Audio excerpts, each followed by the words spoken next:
Well, today is day 298 in our journey through the Word, and Jesus is doing as he has been, but there's a lot of teaching going on in these last days, right before he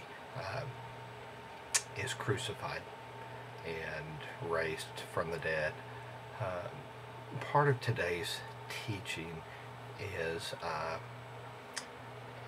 paints the pictures in two different stories, where he paints the picture of what has happened in the past and what is getting ready to happen here in the near future. One of those stories is the story of the evil farmer, where about the evil farmers, where it talks about the owner of the land building this this farm community, this community with walls around it, where he's planted the vineyards, and then he goes off to another country to live for a while.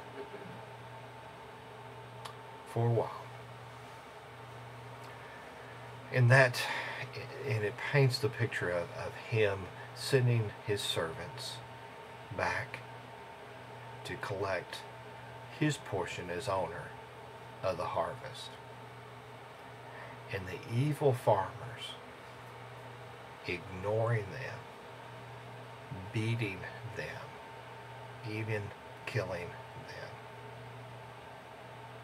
And it's a picture of what God had done for his people in sending his prophets to them. And the people would ignore them. Sometimes they would hear them, but for the big portion of it is they would ignore them.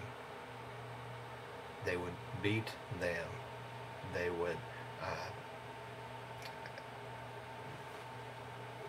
ultimately they would get to the point where many of them would be just killed. They killed many of them. And we get to the point of that landowner who has sent his only son. And he says, "Who will I send? What will I do?" He says, "I know. I will send my cherished son, and surely they will respect him. I will send my son, and they will respect him." And he did, and that's where we are in the teachings today, where God has sent his only son to the people. And the leaders, the evil farmers, the leaders of the synagogue, the religious leaders, they reject him. They are getting to the point where they're going to beat him, or have him beaten, and have him murdered.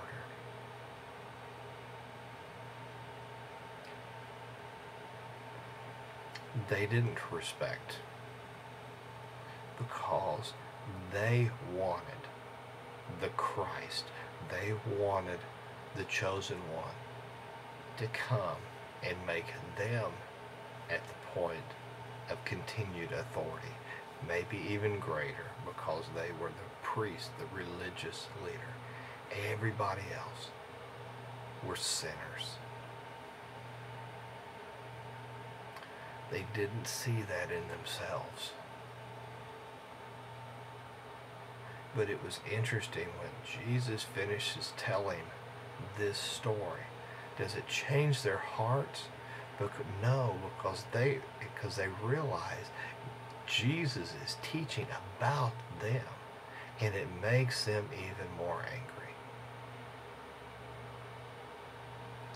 The other story today is about the great feast, the great wedding feast, where it's time for the wedding feast, and the people are called and said, "You have been invited. Now it's time to come to the wedding feast."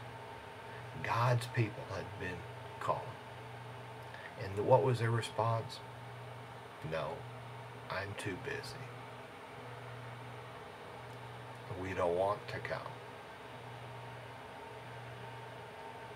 And so the host here, God here, then goes out and he invites all mankind to come partake in the wedding feast. You know, we are clothed because of the sacrifice, because of the blood of the Lamb. We are clothed for those who believe and confess with their mouth Jesus Christ has been raised from the dead. We are now part of that wedding feast. And we praise the Lord for that. And he paints a picture here at the end of Matthew 9 where he says, but when the king came in to meet the guest, he noticed a man who wasn't wearing the proper clothing for the wedding. Friend, he asked, how is it that you are here without wedding clothes? But the man had no reply.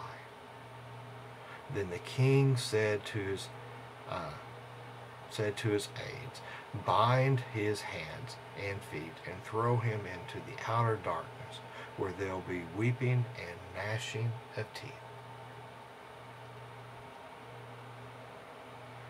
For those who have not believed and confessed with their mouth that Jesus Christ is Lord, they will not be properly clothed. They can't hide. They can't sneak into the kingdom. There is only one way. The door is narrow, and that door is through Jesus Christ. There is only one way. And those who try to enter in and have not believed, have not confessed, will be bound and cast into the outer darkness, where there will be wailing and weeping and gnashing of teeth. Which will you be? Will you be properly clothed because you have believed and you have confessed?